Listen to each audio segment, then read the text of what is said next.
이렇게 하나님을 예배하는 자리에서 그리고 영원하신 하나님의 말씀을 매개로 여러 성도님들을 만나게 돼서 참 기쁩니다.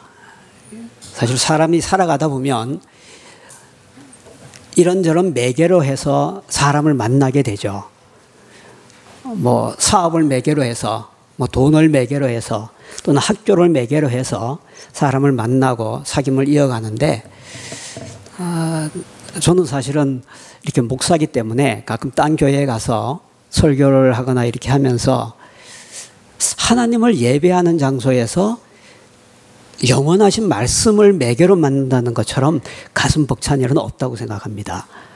실제로 우리는 만나서 아마 어쩌면 이제 다시 못 만날지도 모르죠.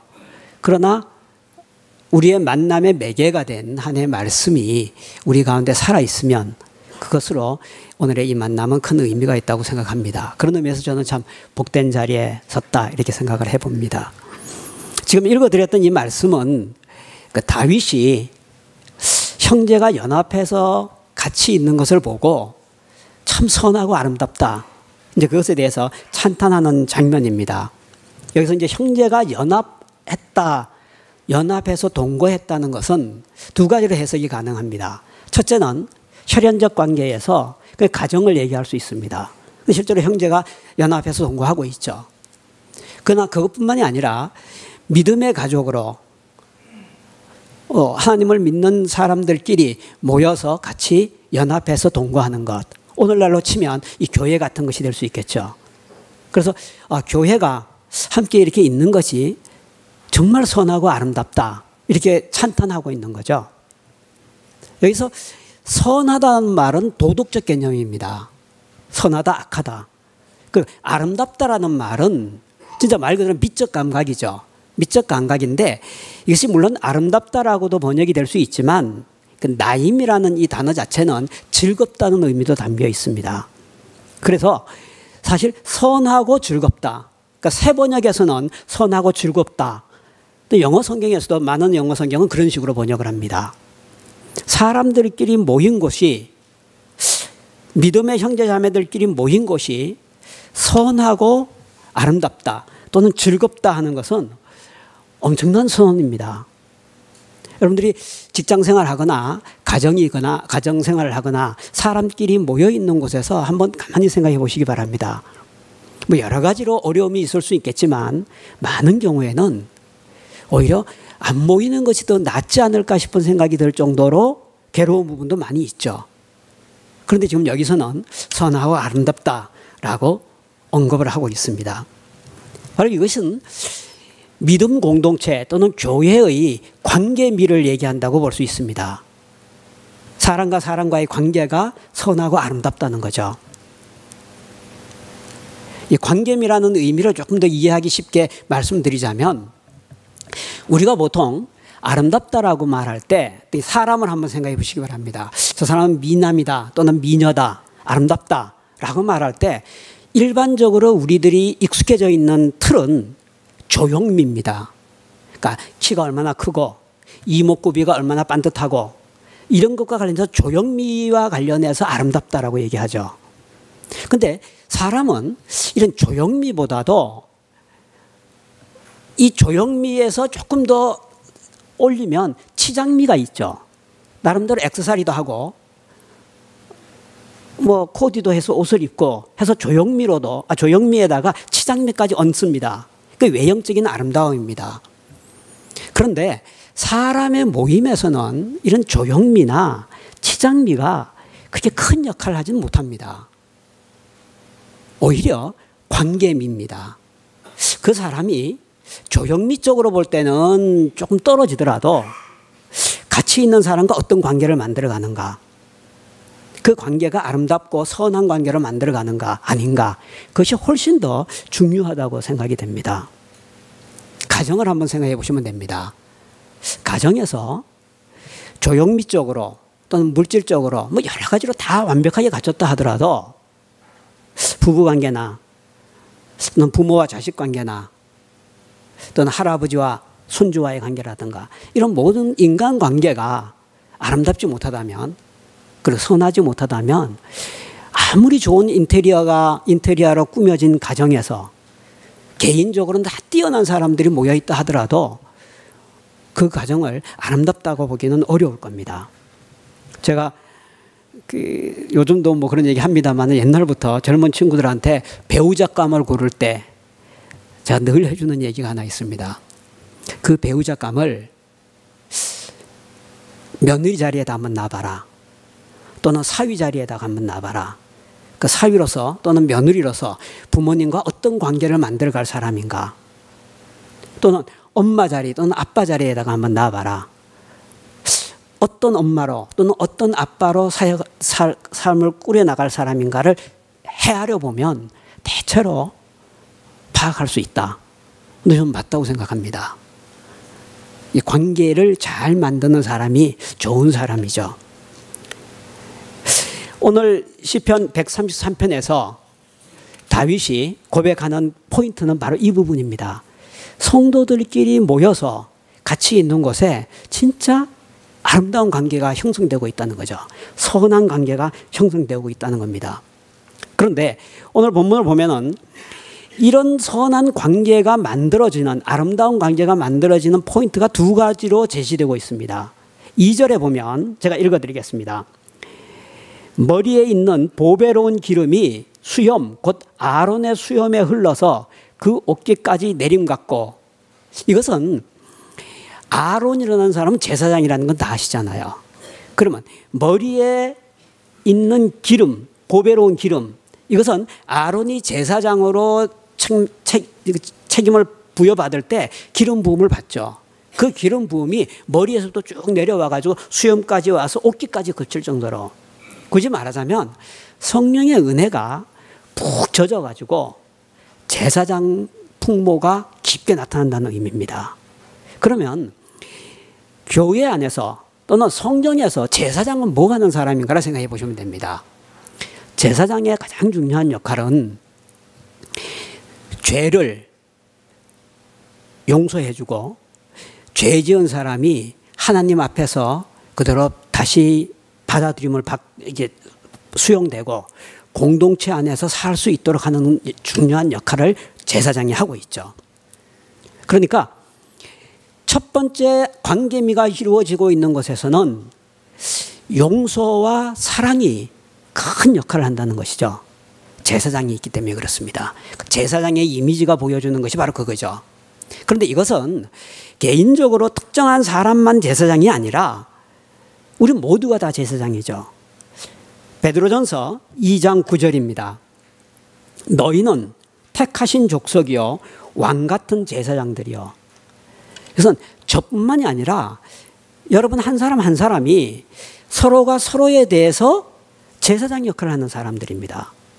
그 제사장 역할을 하는 가장 중요한 포인트가 좀 전에 말씀드렸던 것처럼 죄를 용서해주고 사랑하는 관계를 만들어가는 거죠. 그것이 가장 중요한 얘기라고 생각이 듭니다. 우리 모두를 왕 같은 제사장이라고 성경이 불렀다는 얘기는 교회 안에서 우리가 내가 만나는 사람이 모두 다 의인이거나 완전한 사람이기를 기대하면 안 된다는 거죠. 그렇다면 제사장이 필요 없죠. 모든 사람이 다 의인이고 다 완전한 사람이라고 한다면 제사장은 필요 없잖아요. 죄에 대해서 용서를 하고 하나님과 관계를 다시 맺게 해주고 성도들과의 수평적인 관계를 다시 맺게 해주는 이런 역할을 하는 제사장은 필요 없을 겁니다. 다 완벽하고 다 의인이기 때문에. 그래서 베드로전서 2장 9절 우리가 많이 암송하고 있는 너희는 택하신 족속이요 왕 같은 제사장들이다, 이 말은 너희들이 교회로 모인 곳에서는 죄인들이 많이 있다. 엉뚱한 사람도 많이 있다. 근데 그들과 조화를 만들어가는 거죠. 그들과 함께 살아가는 길을 열어주는 그 역할이 우리의 역할이라는 겁니다. 목사님의 역할이 아니고 각자의 역할이라는 거죠. 그다음에 두 번째 이 관계미를 믿음 공동체 안에서 아름다운 관계미를 만들어가는 이 두 번째 역할은 3절에 나옵니다. 3절을 제가 읽어드리겠습니다. 헐몬의 이슬이 시온의 산들의 내림 같도다. 이 헐몬 산은 대체로 레바논 북부에 있는 한 2770m 정도, 해발 2770m 정도의 산입니다. 근데 헐몬의 이슬이라고 할 때는 헐몬산에 아침에 이슬이 쫙 내려앉는데 그 이슬을 대체로 이제 이 성경학자들은 하나님의 은혜로 봅니다.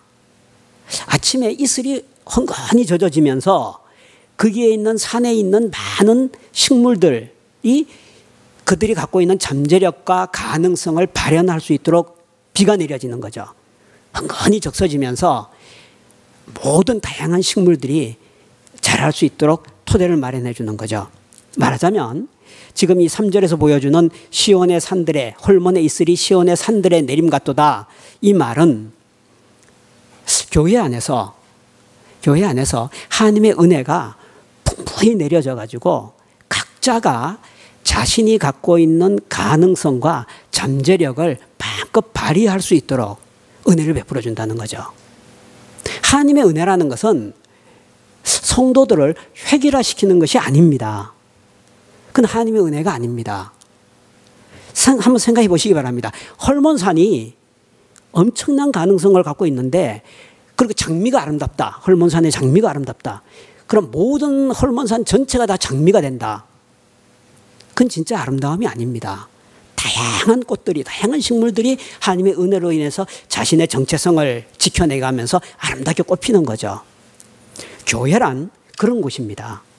교회란 특정 하나의 모델 같은 사람이 있어서 그 방향으로 모든 것을 다 이끌어가는 것이 아니라 하나님 앞에서 각자가 가진 정체성을 견지하면서 가능성과 잠재력을 마음껏 꽃필 수 있도록 하는 것. 그것이 하나님의 은혜죠. 성령의 능력이라고 봅니다. 그런데 어떻게 보면 처음에 얘기했던 제사장의 풍모가 풍부히 작동되고 있는 교회 공동체의 모습하고 각자가 자신의 가능성과 잠재력이 다채롭게 꽃필 수 있도록 하는 이것은 함께 가야 됩니다. 왜냐하면 자신의 가능성과 잠재력이 함께 풍부하게 꽃필 수 있기 위해서는 자신이 혹시 하다가 실수하는 것, 잘못하는 것에 대해서 용서와 사랑으로 보듬어 주는 것이 있어야 되죠. 용서와 사랑으로 보듬어 주는 것이 있기 때문에 아름답게 꽃필 수 있어요. 각자가 자기다움을 유지해 나가면서. 이것이 교회의 아름다운 모습이라고 봅니다. 그래서 지금 읽었던 시편 133편에서 보여주고 있는 교회의 모습은 다시 말씀드리면 두 가지로 볼 수 있습니다. 한 가지는 중요하게 우리가 잡아줘야 될 것은 용서와 사랑이 흥건히 젖어 있는 공동체. 그 말에는 내가 내 옆에 있는 사람을 의인으로 보지 않는 겁니다. 나 자신도 내가 의인으로 생각하지 않는 거죠. 완전한 사람으로 생각하지 않는 겁니다. 죄 용서와 사랑이 필요한 사람인 거죠. 그리고 동시에 그것에 기초해 가지고 각자가 자신의 가능성과 잠재력이 활짝 꽃필 수 있도록 하는 것. 이 두 가지가 같이 일어나줘야 되는 거죠. 이러한 관계미의 교회 안에서 일어나가는 믿음 공동체 안에서 일어나가는 이런 관계미를 저는 신영복 교수님이 지금은 자꾸 하셨습니다만은 서예에 대해서 서예의 관계미를 얘기할 때 참 교회의 관계미하고 거의 유사하다는 생각이 많이 들었습니다.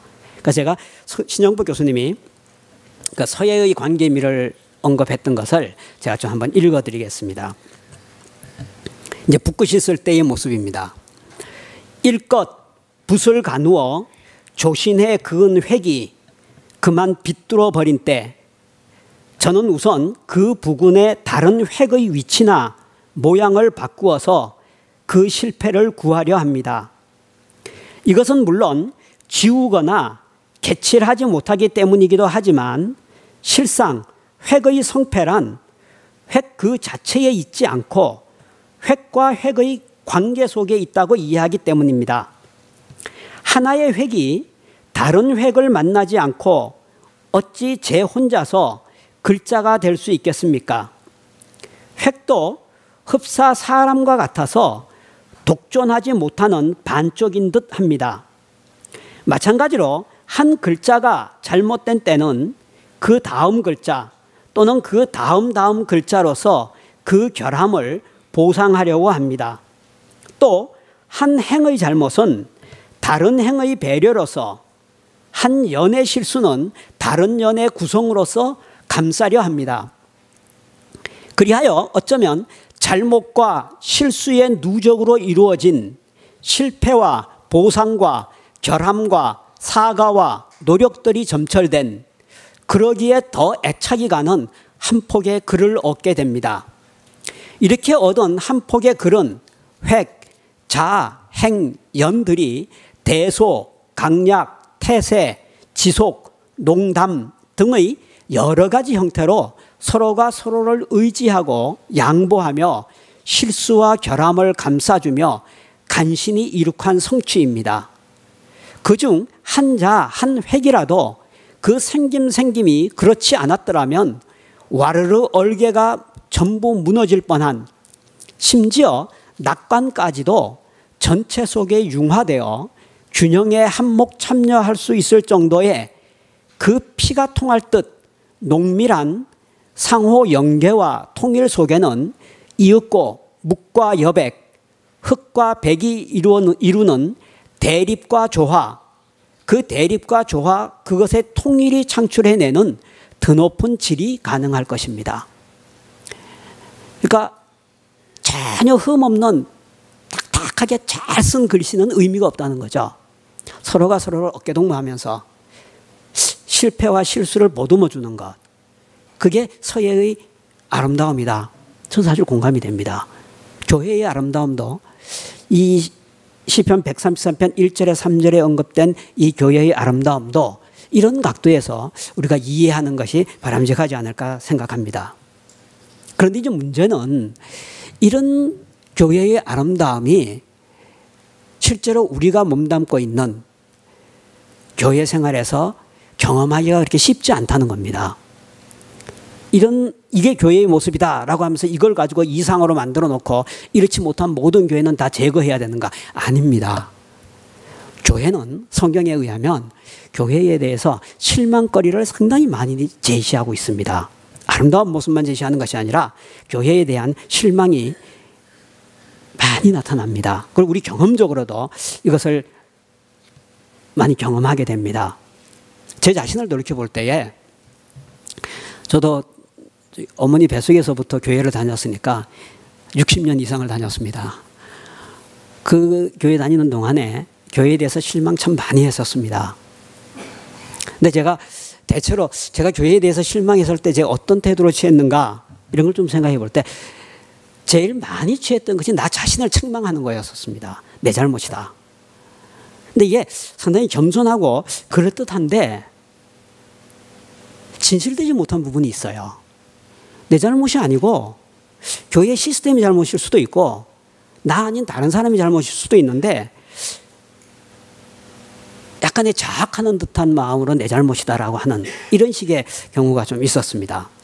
그 다음에 또 한 가지 케이스는 그런 식으로 하다가 그 실망을 좋은 방향으로, 실망거리를 좋은 방향으로 해석하고 이해하려고 노력한 적도 있었습니다. 그러니까 합력해서 선을 이루시는 하나님, 이걸 얘기하면서 실망거리를 정직하게 직면하지 않고 두리뭉실하게 보면서 합력해서 선을 이루시는 하나님의 서둘러서 의탁해버리는 그런 모습도 있었습니다. 때로는 그런 실망거리 때문에 교회에 개입하는 것 자체를 좀 줄이고 출석교인으로만 있는, 주일날 교회에 안 갈 수는 없고 그래서 출석교인으로만 있었던 적도 있었습니다. 아주 심했을 경우에는 사실 교회를 한번 이적한 적도 있었습니다. 그런데 이런 식의 패턴이 성경적이지 않다고 생각이 듭니다. 왜냐하면 성경에서는 지금 시편 133편 1절에서 3절처럼 그렇게 아름다운 모습도 보였지만 믿음 공동체 안에서 정말 엉망진창인 얘기들도 적나라하게 설명하고 있습니다. 21세기를 살고 있는 지금 우리가 신문이나 또는 TV 뉴스 같은 데서 보는 모든 폐악들이 믿음 공동체 안에서 다 이루어지는 것을 볼 수 있습니다. 몇몇 가지만 얘기해 보죠. 성경에서 형제가 연합하여 동거하면서 첫 번째 일어난 사건이 뭐였습니까? 형이 동생을 죽인 겁니다. 가인이 아벨을 죽였잖아요. 그거 성경에서 미화시키지 않고 그대로 다 써놨습니다. 야곱과 에서는 아버지의 유언, 축복이죠. 아버지의 축복 때문에 의절해서 20년간 원수처럼 지냈죠. 요즘으로 따지면 아버님의, 부모님의 재산 때문에 형제가 20년간 원수로 지내는 겁니다. 이게 성경에 그대로 나와 있어요. 이복 여동생을 겁탈하고 버린 암논의 이야기. 그 암논과 다말 때문에 압살롬과 암논이 피비린내 나는 살육전을 벌이죠. 성경에 그대로 다 나와 있습니다. 이거 믿음의 사람들 사이에서 일어난 겁니다. 아버지 다윗의 왕위를 청탈하기 위해서 아들이 압살롬이 반역을 일으키기도 하죠. 그 성경에 나온 얘기입니다. 성경 그건 미화시키지 않았습니다. 이게 구약의 이야기만이 아니라 예수님의 제자들 사이에서는 누가 더 크냐를 갖고 쟁론을 하고 긴장도 하고 불화도 합니다.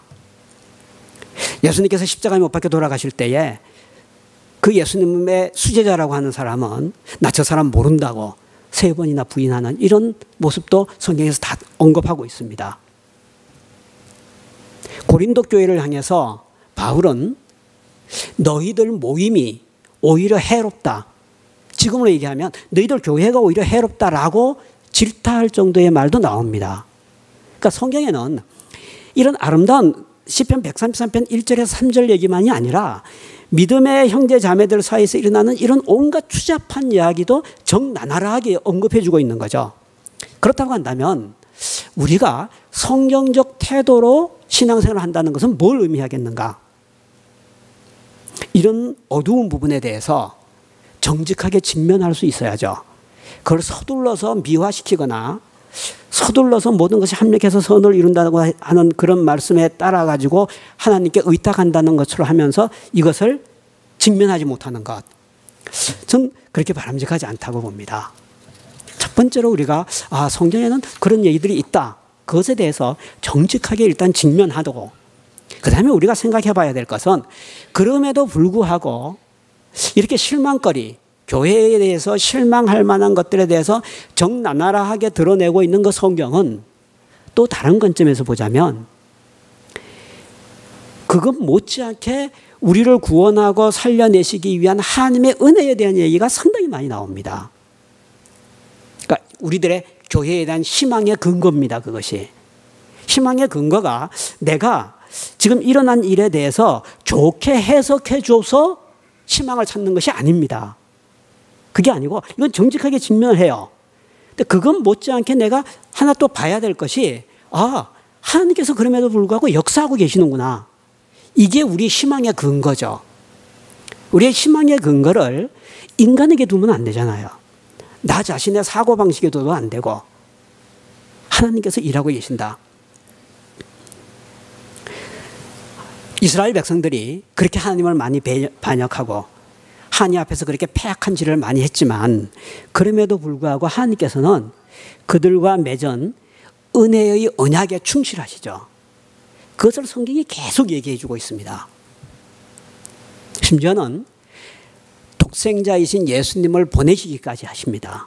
은혜의 이야기죠.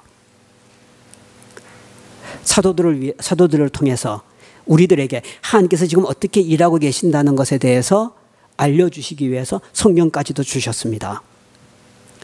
우리는 이렇게 교회의 실망스러운 점에 대해서도 정직하게 볼 수 있어야 되지만 또 한 가지는 하나님께서 우리 가운데서 역사하고 계시는 은혜의 역사에 대해서도 정직하게 직면할 수 있어야 됩니다. 그런데 대체로 우리에게 있어의 문제는 뭐냐면 실망거리에 대해서는 빨리 간취를 해요. 그리고 크게 봅니다. 그런데 하나님께서 우리 가운데서 역사하고 계시는 하나님의 은혜의 역사에 대해서는 더디게 보거나 잘 못 보죠. 여기서 보통 문제가 생기지 않는가 싶습니다. 그러니까 교회의 실망거리 못지않게 하나님께서 우리 가운데서 역사하시는 하나님의 은혜의 역사를 볼 줄 알아야 되는데 우리는 왜 이걸 잘 못 보는가? 대체로 우리가 하나님의 은혜의 역사를 이해하는 이해의 틀이 매우 협소하기 때문에 그렇다는 생각이 듭니다. 보통 암 환자가 하나님께 기도했더니 그 다음 주에 병원에 가서 엑스레이 찍어보니까 의사가 놀라더라. 어떻게 그 암세포가 전혀 없어졌다. 근데 하나님의 은혜의 역사를 보죠. 맞습니다. 하나님의 은혜의 역사입니다. 근데 하나님의 은혜의 역사가 그것만입니까?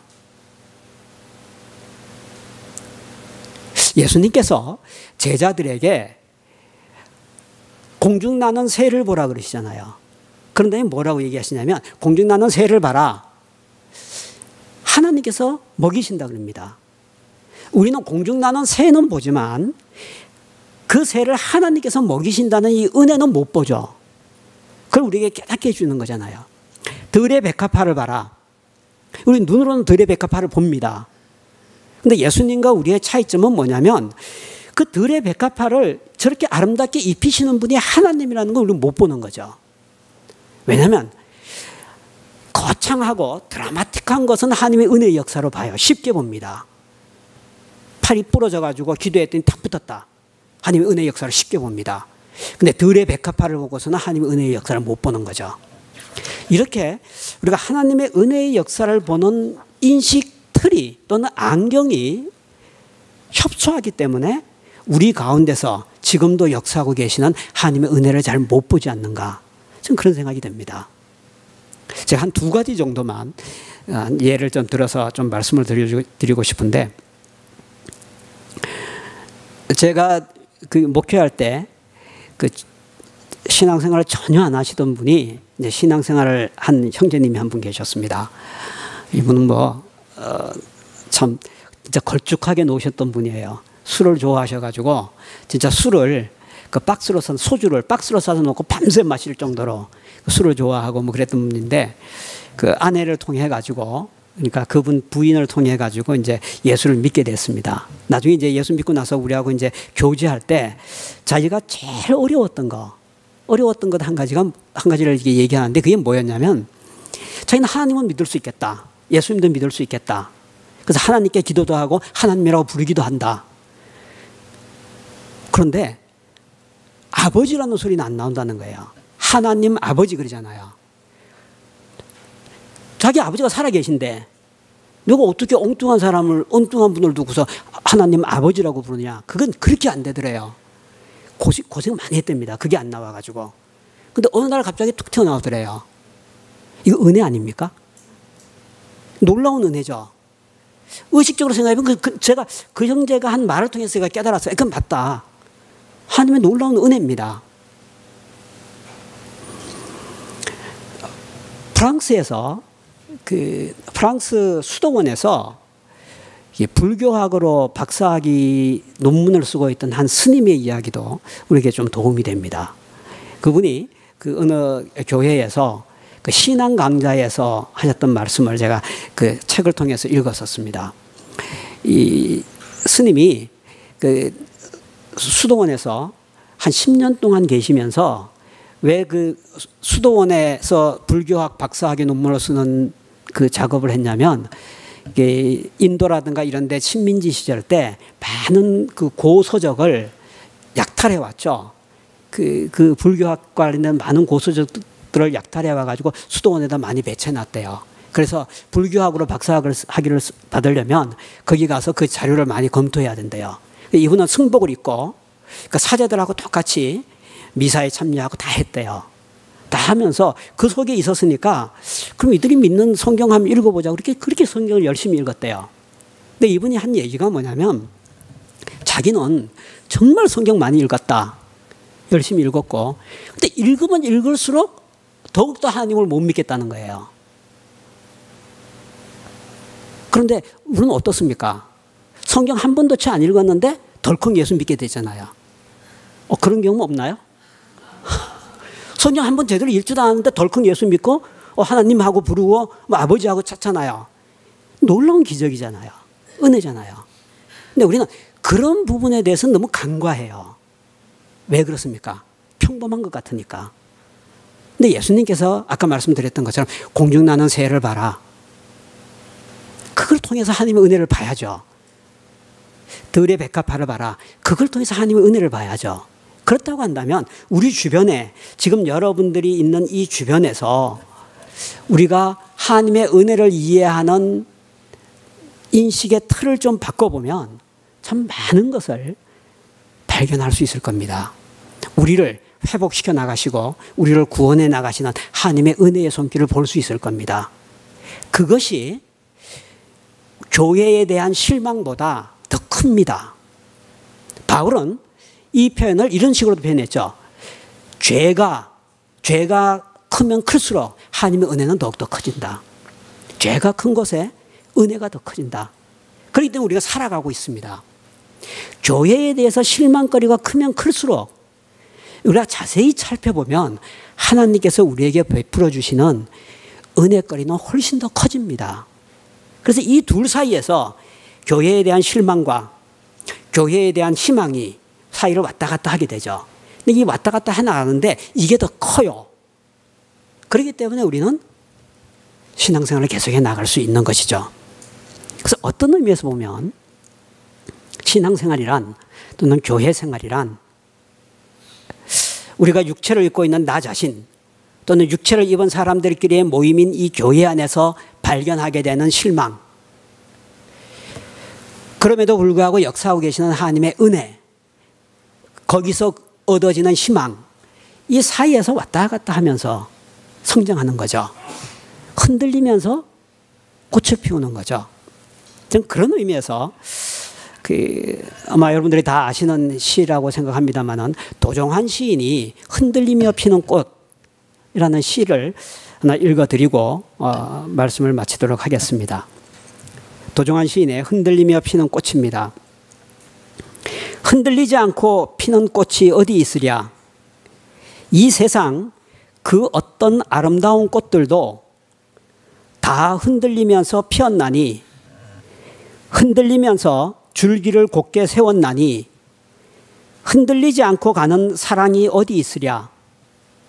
젖지 않고 피는 꽃이 어디 있으랴. 이 세상 어떤 빛나는 꽃들도 다 젖으며 피었나니 바람과 비에 젖으며 꽃잎 따뜻하게 피웠나니 젖지 않고 가는 삶이 어디 있으랴. 그 꽃샘 바람이라는 말을 아실 겁니다.